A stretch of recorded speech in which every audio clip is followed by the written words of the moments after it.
جب عمران خان صاحب نے احتجاج کیا تھا، دھرنا دیا تھا، اور کنٹینر کے اوپر شیخ صاحب نے بھی تقریر کی تھی جس میں جلاؤ گراؤ کا نعرہ لگایا گیا تھا. وہ پرانی بات ہے، وہ تو پی ڈی ایم کی حکومت سے 2013 کے الیکشن کے بعد کی بات. 2018 کے بعد تو ویسے جلاؤ گراؤ تو اس ٹائم ریزائن دینے کے لیے بعد جنرل رحیل شریف صاحب تھے، اس ٹائم تو باجوہ صاحب کا دور حکومت نہیں تھا.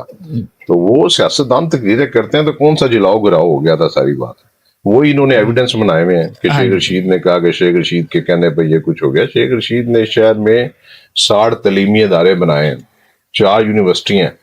آج ان تمام یونیورسٹیوں میں جہاں پر مریم نواز صاحبہ جا کر وہ کیا اسکالرشپ دے رہی ہیں، بالکل یہ جا کے دیکھیں کہ ان سکولوں کالجوں کو بنانے والا کون ہے. آج لٹریسی ایجوکیشن میں ہم نمبر 1 ہیں.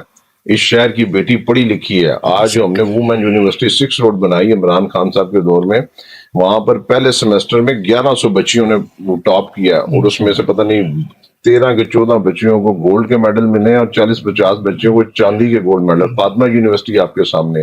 ہم نے تو وقارنسا کو بھی یونیورسٹی کا درجہ شیخ رشید صاحب نے دلوا دیا تھا، لیکن کچھ سازش ایسی ہوئی کہ اس کو روک دیا گیا. تعلیمی میدان میں اگر دیکھا جائے شیخ صاحب کا بہت بڑا کارنامہ ہے. ان کی سوچ اچھی تھی، ان کی سوچ تھی کہ جب ایک ماں پڑھ لکھ جاتی ہے تو وہ اپنے بچوں کی پرورش اچھے طریقے سے کرتی ہے، اور وہ اپنے گھر کے معاشی حالات ٹھیک کرتی ہے، اپنے گھر کے بچوں کو پڑھاتی ہے، لکھاتی ہے، نوکریاں ملتی ہیں، روزگار ملتی ہیں. آج آپ ہمارے حلقے کے جس گلی محلے میں چلے جائیں، اگر ایک گھر میں 5 بیٹیاں تو 5 کی 5 پڑھی لکھی ہیں. بے شک اسی طرح ہیں.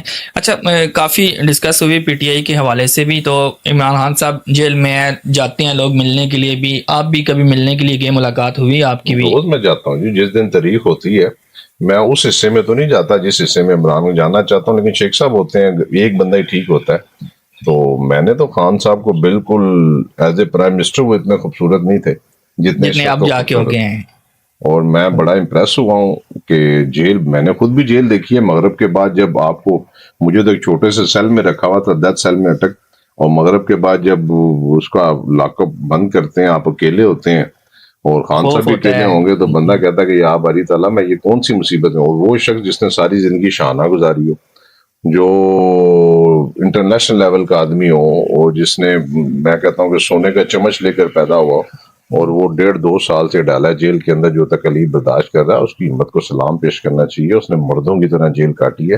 اور ہر تاریخ پر جو وکلا ہوتے ہیں تھوڑے سے مایوس ہوں یا کارکن مایوس ہوں، لیکن وہ ان لوگوں کو حوصلہ دیتے ہیں اور وہ دھڑلے کے ساتھ وہاں پہ بات کرتے ہیں، نظر آتے ہیں. آپ جتنے تھوڑا سا فاصلے کے اوپر ہاتھ لاتے ہیں، سارے لوگوں سے وکلا سے بات کرتے ہیں. میں نے تو ان کے چہرے پہ آج کے دن تک، پرسوں بھی میں گیا ہوں، تاریخ تھی، تو کوئی پریشانی نہیں دیکھی، کوئی پریشانی، ہنستے مسکراتے. تو یہ جو باتیں چل رہی ہیں کہ ڈیل چل رہی ہے عمران خان صاحب کے ساتھ اور مذاکرات ہیں کہ ان کو، مجھے اس چیز کا، میں تو پیچھے کارکنوں کے ساتھ ہی ہوتا ہوں جی، تو مجھے اس کا اتنا نہیں پتا، لیکن وہ درمیان میں آتا جاتا رہتا ہوں. بڑا سا حال ہے. پھر جب تھک جاتے ہیں تو سردی وہاں پر ہوتی ہے، دھوپ میں آ کے بیٹھ جاتے ہیں، کیونکہ 5-6 گھنٹے وہاں پہ وہ چلتی ہے. ابھی 5 گواہ پیش ہو گئے ہیں جی ایچ کولے کیس میں. اب بدھ کو اور ہفتے کو 2 دن ڈیسائیڈ ہوئے ہیں کہ 2 دن وہاں پہ کاروائی ہوا کرے گی، لیکن وہ اشاعت بشاش ہے وہاں.